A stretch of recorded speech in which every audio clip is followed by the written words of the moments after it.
अगला क्वेश्चन देखो, किसी वस्तु को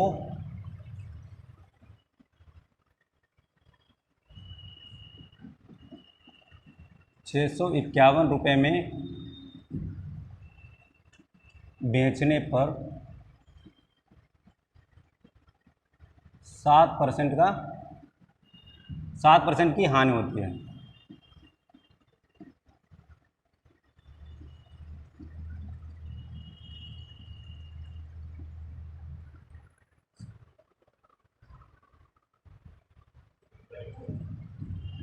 वस्तु का क्रय मूल्य क्या होगा? देखो, कोई चीज़ है, उसने बेची है ₹651 में बेची है, ठीक है। ₹651 में बेच दी तो उसको घाटा कितना हो गया? 7% का उसको घाटा हो गया, ठीक है। तो उसको बताना पड़ेगा कि उसने जो चीज़ खरीदी थी, यानी कि क्रय मूल्य, उसका कॉस्ट प्राइस क्या थी। अगर इसी को इंग्लिश में लिखें, on selling an article for ₹651, there is loss of 7%।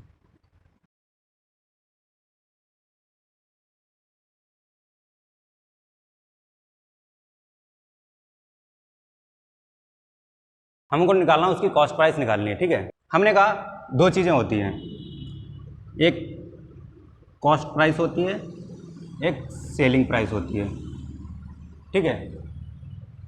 इधर एक कॉस्ट प्राइस होती है, एक सेलिंग प्राइस होती है। मतलब इधर से चलते हैं तो उसके दाम बढ़ते जा रहे हैं, ठीक है। अगर यहाँ पे कोई चीज़ है, अगर इससे ज़्यादा दाम पे बेचा तो मतलब प्रॉफिट हो रहा है।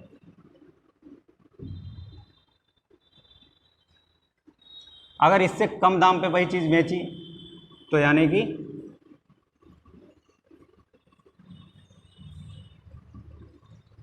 हानि हो रही है, ठीक है।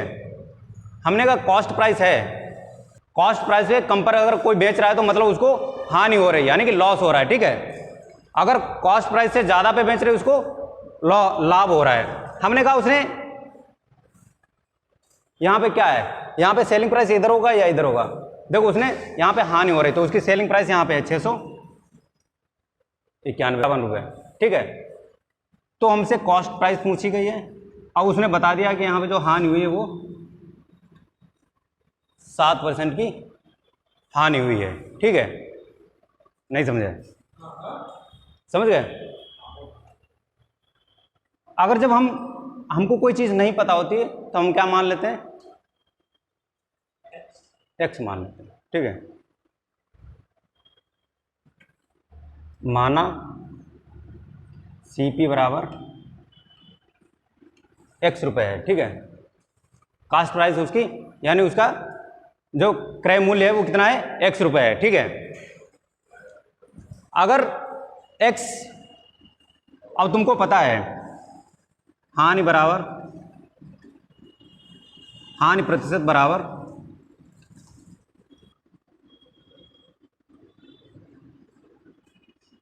ये फार्मूला हमने पढ़ाया था कि नहीं? ठीक है। यहां पे हानि प्रतिशत कितना दे रखा है? 7% की हानि हो रही। हानि हमारे पास कितनी हो जाएगी? देखो, अगर चीज़ हमारी कॉस्ट प्राइस X की है और बेच दी 651 की, ठीक है, तो उसका हानि कितना होगा? X माइनस 651 गुणे 100। कास्ट प्राइस कितनी है? X। X इधर आया 7X बराबर 100X माइनस 651 गुणे 100। ये इधर ले आओ, ये इधर ले आओ, 93X कितना हो जाएगा?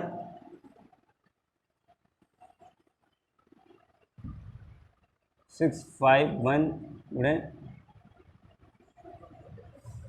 तो यहाँ पे x कितना आ जाएगा 93 सत्ते 651, ठीक है।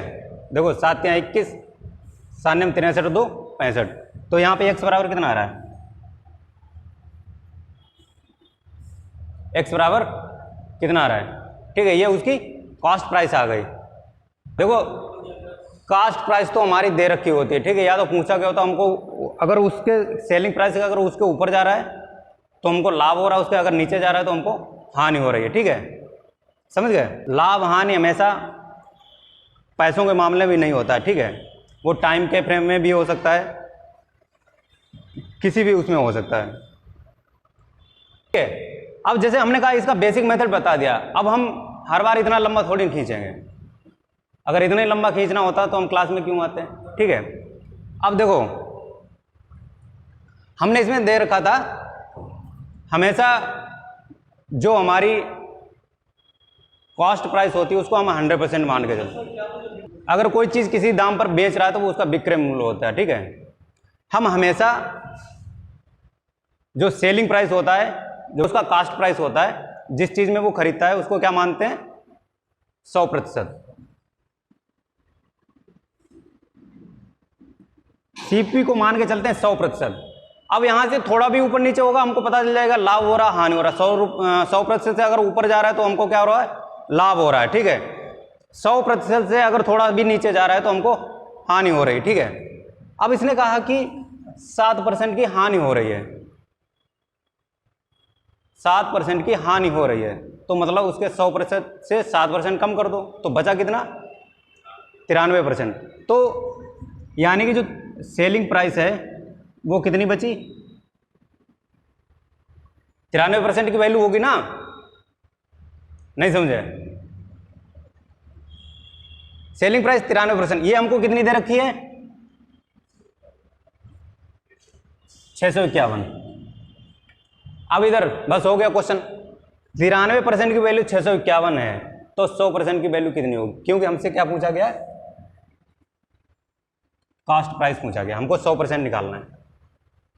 देखो 93% की वैल्यू कितनी है 651, तो 1% की वैल्यू कितनी हो जाएगी 651 बटे 93, 93 सत्ते 651, तो 100% की वैल्यू कितनी हो जाएगी 7 गुणे 100।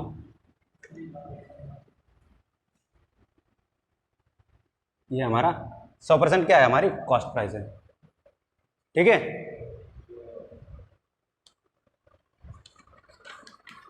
प्रॉफिट लॉस हमेशा देखा करो 100% के ऊपर जा रहा है या नीचे जा रहा है। अगर 100% के ऊपर है तो लाभ है, कितना परसेंट है वो हम निकाल लेंगे, ठीक है।